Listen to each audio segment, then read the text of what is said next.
In this video, we're going to be taking a look at estimating products. The goal for today is to be able to round numbers and also multiply and determine if the estimate is an over or under estimate.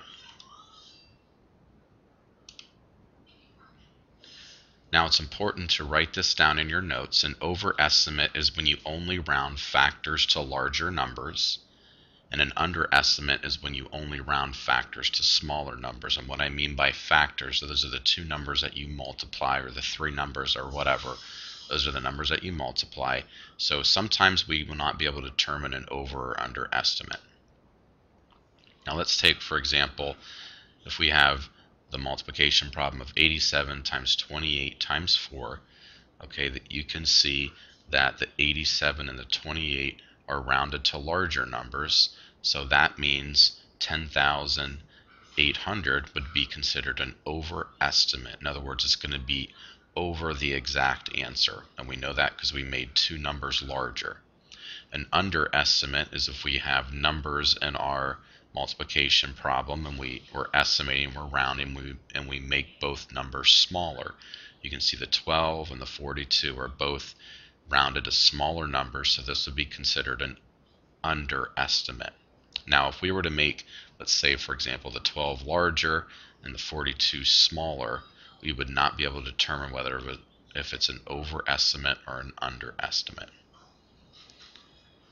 Now, whenever we round, we want to make our lives really easy. Okay, this guy right here loves to make his life easier, and I want you to do the same thing for yourself as well. Now, whenever we're rounded, we only want one digit with any type of value, and that's it. We want to make our lives very, very simple whenever we're estimating and rounding. So you always want to go to the digit, the largest place value within the digit. Okay, for example, 375, we want to go to the hundreds place. For 21, we want to go to the tens place. For 1,963, we want to round to the thousands place. Or I always think of the number that's farthest to the left. We always want to underline that number and then look to the right to see if we have to bump it up or keep it the same. Now I'm going to do two problems for you, so I just want you to follow along as I do these problems. We're going to estimate, we're going to round, and then we're going to multiply.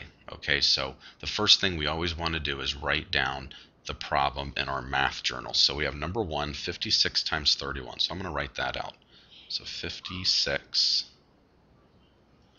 times 31.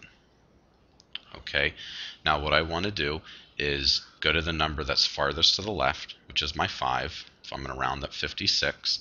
So think about our little tip that we did with rounding. Remember, 5 or greater, add one more. If it's 4 or less, we're just going to ignore. Okay, so that 6 is 5 or greater.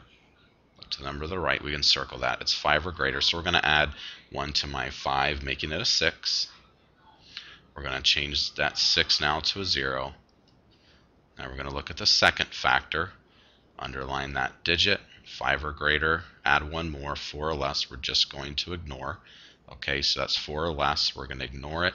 Keep that 3 the same. Do not think you bump that 3 down to a 2. It's important that you keep that 3 the same. Okay, now that we've rounded the correct way, now it's time to multiply. The first thing you want to do, just like the previous video, you want to find your basic fact of 6 times 3. That's going to give me 18. Then after that, we just tack our zeros on at the end for 1,800. Now I cannot determine whether this is an overestimate or underestimate, and the reason for that is I made my 56 larger and my 31 I made smaller to 30. Okay, so let's take a look at number 2. Okay, the first step for number 2 would be writing the problem out. So I'm gonna write down 688. I'm not gonna do this in my head. I'm gonna write it out, and I want you to do the same as you work through these problems as well, either on this video or on the computer. Okay, so I go to the number farthest to the left, or the largest place value, which is the hundreds place. Underline that 6. I'm going to key in on the number to the right of the 6. Now that is 5 or greater. So since that 8 is 5 or greater, we're going to add one more to that 6, making it a 7. We're going to change that 8 to a 0. We're going to change that 8 in the ones place to a 0. Now remember, it's important to have only one digit with any type of value whenever you're estimating. Okay, underline that 4. We're going to circle the 6. That 6 is 5 or greater, so we're going to add one more to that 4, making it a 5. We're going to change that 6 to a 0 now. Okay, now we have 700 times 50. Now we know that this is going to be an overestimate because we made 688, we made that larger, 46, we made that larger as well. Okay, so the first thing we want to do is just underline your basic fact, 7 times 5. That's going to give me 35. Okay, now that we've multiplied our basic fact, we have 3 zeros to tack on at the end. So we'll tack on these 3 zeros for 35,000. Like I said, this is an overestimate. Okay, now we're going to do numbers 3 and 4 together. So first of all, we'll start out by writing number 3 down. Okay, so let's get out your pencil and your math journal. We're going to write number 3 down. We'll write 122. We're going to do this first. Times 94. Okay, so the first step we're going to do, I'm going to change inks for this. We're going to look at the largest place value, which is the hundreds place in my 122. We're going to look next door. That's a 2. That's 4 or less. So I know I keep my 1 the same, and I change the other 2 numbers to 2, or I'm sorry, to 0. My next problem, I have my 9. Look next door. That is 4 or less. So I keep my 9 the same. Like I said before, do not be confused with changing that 9 to an 8. Alright, keep that 9 the same, giving us 90. Okay, it would not make sense to change that 9 to an 8 because that means you would be saying that 94 is close to 80 versus closer to 90. Okay, now what you want to do is multiply the basic fact. My basic fact here is 1 times 9. We're going to write 9 here. Now that we've multiplied our 1 times 9, we're going to tack on our 3 zeros at the end, giving us a grand total of 9,000.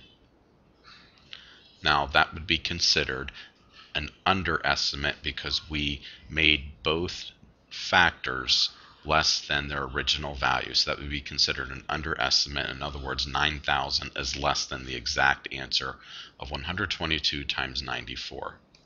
Now what we will do is I will erase this, and let's do number 4 together. First of all, we will write it out.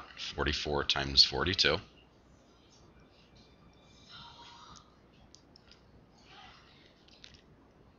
I want you to write this down in your notes as well. Okay, 44 times 42 looks a little sloppy. Let me redo that one real quick. 44 times 42. Okay, so we wrote that out. Now what we want to do is start rounding. We're going to underline the tens place for the 44. Circle that ones place. Now that is 4 or less. So we keep that 4 the same. We change that 4 to a 0 now. Then we multiply it by the next rounded number. That's 4 or less to the right of that underlined digit. Keep that 4 the same. Change that 2 to a 0. So now we have 40 times 40. First step, we want to multiply our basic fact. 4 times 4, that's going to give me 16. We're not going to worry about the zeros just yet.